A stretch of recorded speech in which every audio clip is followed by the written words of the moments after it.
Você está como Batman, trancado, sem poder voar? Vou te dar uma opção. Vamos estudar? Vamos decolar juntos para o século XI, na Europa, início do declínio do sistema feudal. Para entender a crise do feudalismo, é bom a gente relembrar o que foi o feudalismo. Bom, o feudalismo foi um conjunto de práticas envolvendo questões de ordem econômica, social e política, do século V ao século X. A Europa Ocidental sofreu uma série de transformação que possibilitou o surgimento dessas novas maneiras de pensar, agir e relacionar. De modo geral, a configuração do mundo feudal vinculou-se a duas experiências históricas concomitantes. A questão da economia sofreu uma retração das atividades comerciais. A moeda perde seu espaço e a produção agrícola ganha caráter de subsistência. Tudo isso favoreceu a um processo de ruralização das populações, que não mais podiam empreender atividades comerciais, e isso ocorreu em razão das constantes guerras promovidas pelas invasões bárbaras e a crise dos centros urbanos. Agora sim, vamos ver o que ocasionou a crise do feudalismo. O crescimento demográfico observado na Europa a partir do século X modificou o modelo autossuficiente dos feudos. Entre o século XI e XIII, a população europeia quase que dobrou. O aumento das populações impulsionaram o crescimento das lavouras e a dinamização das atividades comerciais. No entanto, essa transformação não foi suficiente para suprir a demanda alimentar daquela época. Nesse período, várias áreas florestais foram utilizadas para o aumento da região cultivável. Não podemos também deixar de comentar a questão do risco de epidemias, que transformou em um grave fator de risco. No século XIV, a peste negra se espalhou entre as populações, causando uma grande onda de morte que ceifou 1/3 da Europa. No século XIV, o contingente populacional europeu atingia a casa dos 35 milhões de habitantes.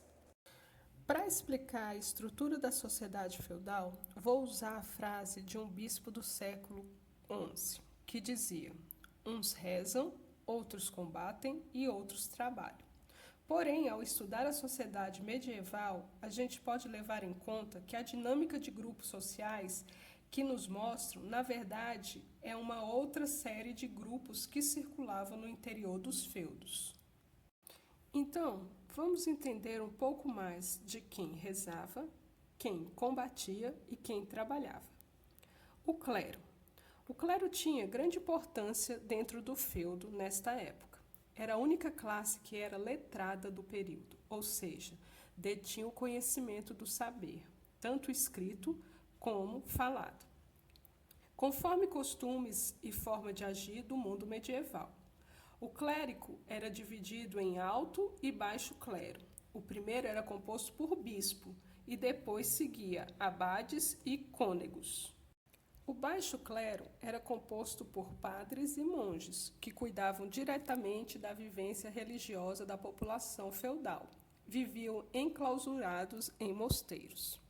Os nobres, por sua vez, eram representados pela figura do senhor feudal. Detinham o poder da terra e também a autoridade dentro das suas posses. Devido ao direito da primogenitura, muitos dos filhos dos senhores feudais acabavam ocupando outras funções. A terceira classe, não menos importante, era a classe servil, composta de camponeses destinados a trabalhar nas terras cultiváveis do feudo.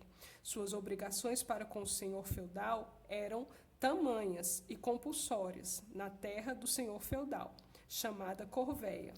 Percebemos assim que a sociedade feudal era dividida em estamentos, ou seja, não havia mobilidade social, era extremamente rígida. Em geral, um indivíduo nascia e morria, pertencendo a uma mesma classe dessa sociedade. Com o fim da sociedade feudal, agora essa mudança nos padrões sociais vai ter uma certa diferenciação. O senhor feudal, ele não é mais a figura central dessa sociedade.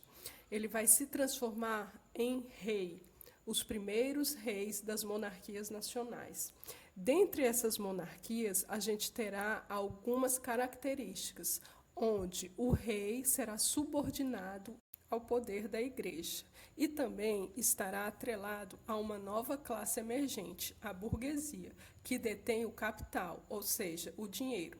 Se a classe nobre antes tinha dinheiro e agora tem nobreza, os burgueses, por sua vez, têm dinheiro e também querem ter nobreza. Aí a gente vai ter um contrato entre nobres e burgueses. Não esquecendo a igreja, que também vai lucrar com esse acordo. Então, nobres, burgueses e clero, todo mundo vai sair ganhando. Agora, vamos entender como um rei se tornava rei. O rei tinha que ter apoio das classes mais importantes, que seria clero e nobreza. O rei, para ser nomeado rei ou ser coroado dentro dessas monarquias nacionais, ele precisava ter o aval do Papa. Era chamado de direito divino. O que seria o direito divino? O direito divino constituía numa política incentivada pelo próprio Papa. Esse acordo acontecia da seguinte maneira: o Papa validava a autoridade do rei, coroando ele como monarca, que depois iria se transformar com o passar do tempo em monarquias absolutistas. Por isso, igreja e monarquia andavam juntas, uma auxiliando o poder da outra. Enquanto o rei, o Papa era Papa, e assim sucessivamente. A gente pode dizer que uma mão lavava a outra.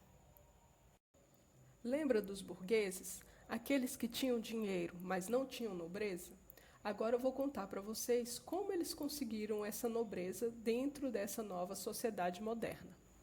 Vamos pensar um pouco? Se eu tenho dinheiro e não tenho nobreza, onde eu vou procurar nobreza? Em quem detém a nobreza, ou seja, os nobres.